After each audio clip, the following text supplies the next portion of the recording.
Hispanic Heritage Month begins today, and the Hispanic population is now more crucial to American life and politics than ever. Today, NBC Latino and Telemundo have published a multimedia reporting project focused on what it means to be Hispanic or Latino and how that's changed in the last 10 years. NBC News Now anchor Morgan Radford joins us with more on those changes. Morgan, this is something that goes beyond the demographics y hasta el idioma and even language. Hasta el idioma, Jose, that's right. We already know that people who identify as Hispanic or Latino made up more than half the nation's population growth in just the last decade. And the Latinos are now nearly 20% of the total U.S. population. But see, even while that growth was happening, there have been even bigger changes in how Latinos see themselves, changes that could shape the country for years to come. Here at La Dinastía in Manhattan's Upper West Side, owner Richard Lamb lives in two worlds. So, Richard, what do we have here? What dish is this? This is the chicharrón de pollo sin hueso with some pork fried rice. His father, a Chinese immigrant, started this restaurant in the 1980s after living in South America, where he met Richard's mother, a native Peruvian. What does it mean to be Latino?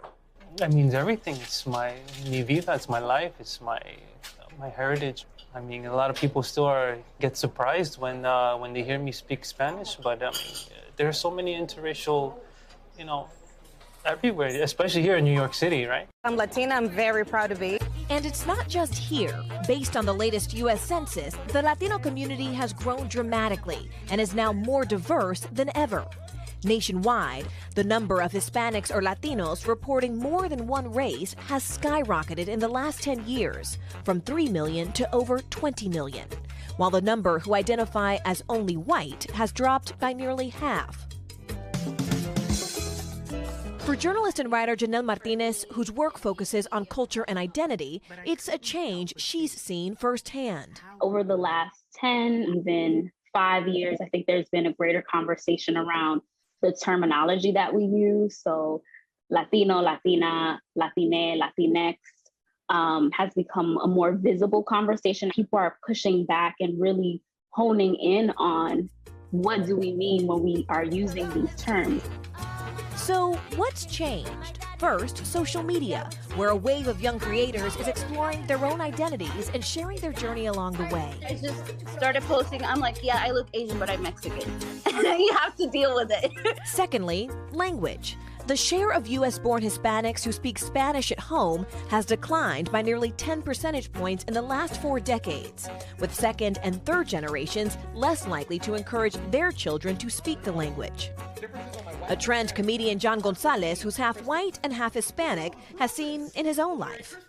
My family, they would speak Spanglish. So my dad always told me he's going to teach me Spanish when I was growing up. Obviously, he never did. And he would just tell me things and I would kind of catch up on it. So I think that it's starting to become more of a normal thing. But whether it's Latino, Hispanic, or Latinx, the flavor of the culture is reaching everyone. This is the chicken. The chicken has to die for.